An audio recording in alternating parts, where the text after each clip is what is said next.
Got the first shipment of arcade parts. Let's get started.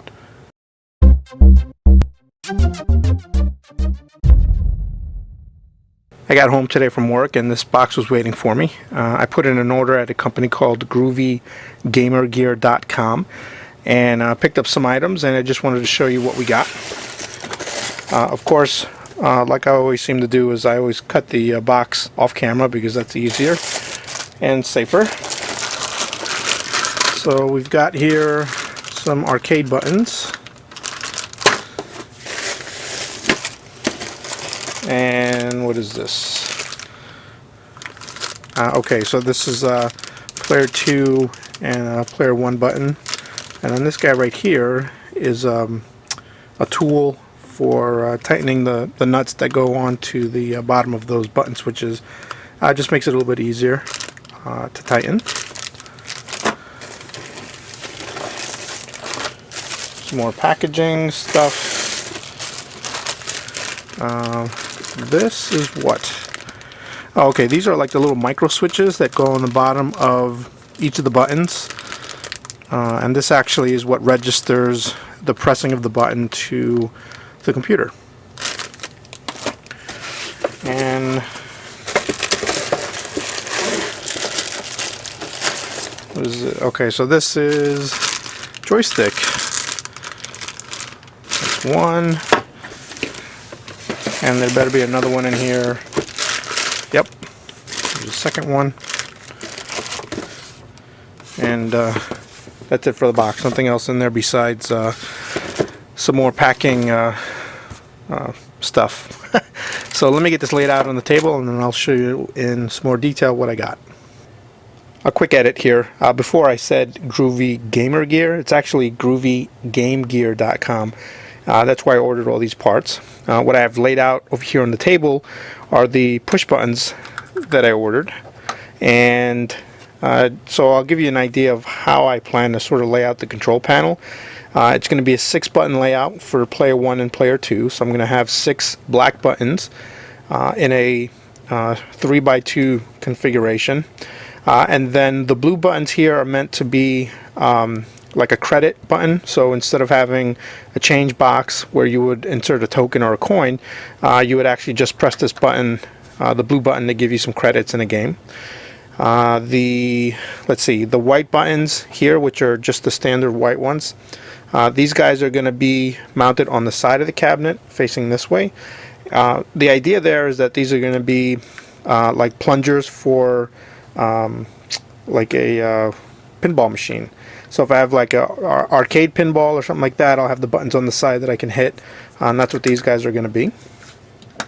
The red and the yellow are going to be pause and escape, I believe, but they're just a couple of extra control buttons that will be on the front of the panel, so that you have some control on the panel, and that way you don't have to take out the keyboard to do what you need to do inside the hyperspin menu.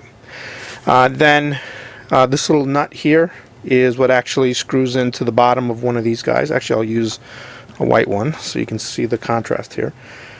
So you'll drill a hole in the top of your panel that will fit through, and then you'll screw this on the bottom, and then this will actually tighten up against the bottom of your panel, and that's what will keep it secure. And then this little switch right here is a micro switch that gets mounted on the bottom of the switch, and that's actually what registers the actual pressing of the button itself, and then that's how the computer knows that you actually took an action. Here's a close-up of that micro switch that goes in the bottom of each of those push buttons.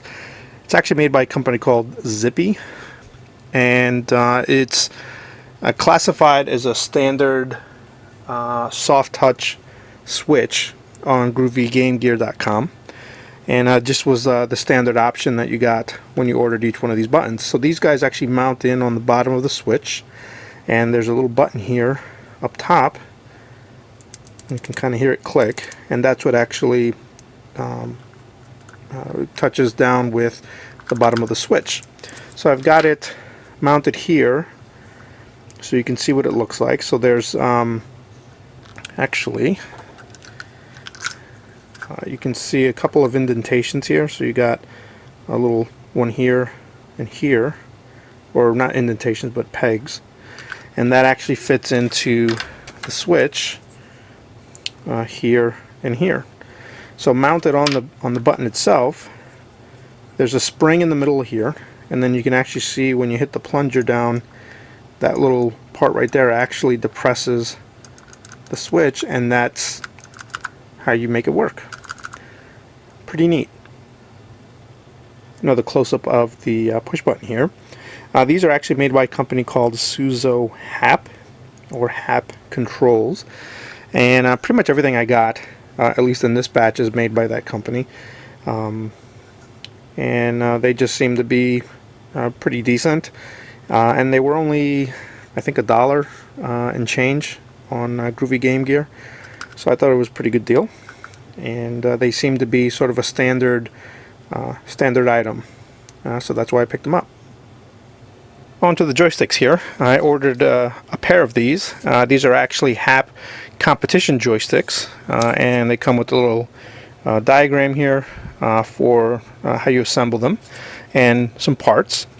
And here's the base, which is a pretty hard piece of plastic. And from what I've read, these seem to be pretty decent, sort of all-around joysticks. There are definitely some that are way more expensive, but I'm not looking for, top of the line. I was actually just looking for something that would last and be sort of a good everyday kind of thing.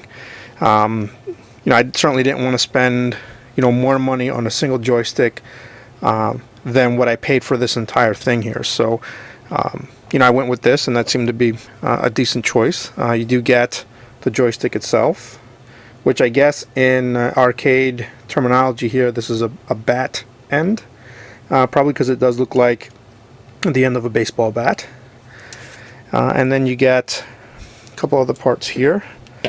So you've got the actual control, or the bat, I guess, and you have this little sleeve that slides over here, and then this little dust shield that goes there, and then that actually mounts in there, and then you can see the middle part right up at the top, or the bottom, I suppose.